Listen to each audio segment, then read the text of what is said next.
Silicon city ಬೆಂಗಳೂರಿನಲ್ಲಿ 2 ಕೋಟಿ ಚಿನ್ನಾಭರಣ ದರೋಡೆ ನಡೆದಿತ್ತು. ಈ ಕೇಸ್ಗೆ ಸಂಬಂಧಪಟ್ಟಂತೆ ಕೊನೆಗೂ ಪೊಲೀಸರ ಕೈಗೆ ನೇಪಾಳಿ ಕಳ್ಳರು ಸಿಕ್ಕಿಬಿದ್ದಿದ್ದಾರೆ.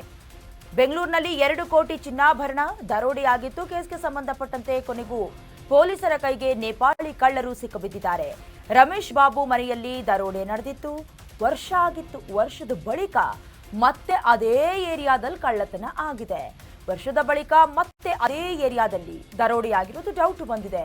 ಅದಾದ ನಂತರದಲ್ಲಿ ಪೊಲೀಸರ ಕೈಗೆ ನೇಪಾಳಿ ಕಳ್ಳರು ಸಿಕ್ಕಿಬಿದ್ದಿದ್ದಾರೆ. ಭರತ್ ಬಿಸ್ತಾ, ಉದಯ್ ಬಿಸ್ತಾ ಬಂಧಿತ ಆರೋಪಿಗಳು. ಎಚ್ಎಎಲ್ ಪೊಲೀಸರಿಂದ 2 ಕಳ್ಳರನ್ನ ತೀವ್ರ ವಿಚಾರಣೆಗೆ ಒಳಪಡಿಸಲಾಗಿದೆ. ಆದರೆ ಇಲ್ಲಿವರೆಗೂ ಚಿನ್ನಾಭರಣ ದರೋಡೆಯಾಗಿತ್ತು ಅನ್ನುವಂಥ ವಿಚಾರ ಇದೆಯಲ್ಲ, ಅದಕ್ಕೆ ಸಂಬಂಧಪಟ್ಟಂತೆ ಚಿನ್ನಾಭರಣ ಮಾತ್ರ ಪತ್ತೆಯಾಗಿಲ್ಲ. ಇದರ ಜೊತೆಗೆ A1, A2 ಆರೋಪಿಗಳ ಬಗ್ಗೆ ಆರೋಪಿಗಳು ಬಾಯಿ ಬಿಡ್ತಾ ಇಲ್ಲ. ಕಳೆದ 2025ರ ಮೇ ತಿಂಗಳಿನಲ್ಲಿ ಬಿಜೆಪಿ ಮುಖಂಡ ರಮೇಶ್ ಬಾಬು ಮನೆಯಲ್ಲಿ ಕಳ್ಳತನ ನಡೆದಿತ್ತು. ಮನೆಯಲ್ಲಿ ಕೆಲಸಕ್ಕಿದ್ದ ದಂಪತಿಯಿಂದ 2 ಕೋಟಿ ರೂಪಾಯಿ ಮೌಲ್ಯದ ಚಿನ್ನಾಭರಣ, 10 ಲಕ್ಷ ನಗದು ದೋಚಿ ಪರಾರಿಯಾಗಿದ್ರು.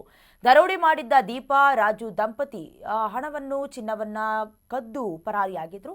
ಇವ್ರ ಜೊತೆಗೆ ದರೋಡೆಗೆ ಕೈ ಜೋಡಿಸಿದ ಭರತ್ ಬಿಸ್ತಾ ಹಾಗೂ ಉದಯ್ ಬಿಸ್ತಾ ಅಂದಿನಿಂದ ಆರೋಪಿಗಳನ್ನ ಟ್ರ್ಯಾಕ್ ಮಾಡ್ತಾ ಇದ್ರು ಪೊಲೀಸರು. ನೋಡಿ, 1 ವರ್ಷ ಅಂತ ಹೇಳಿದ್ರೆ ಎಷ್ಟು ಹದ್ದಿನ ಕಣ್ಣು ಇಟ್ಟಿರ್ತಾರ ಅಂತ.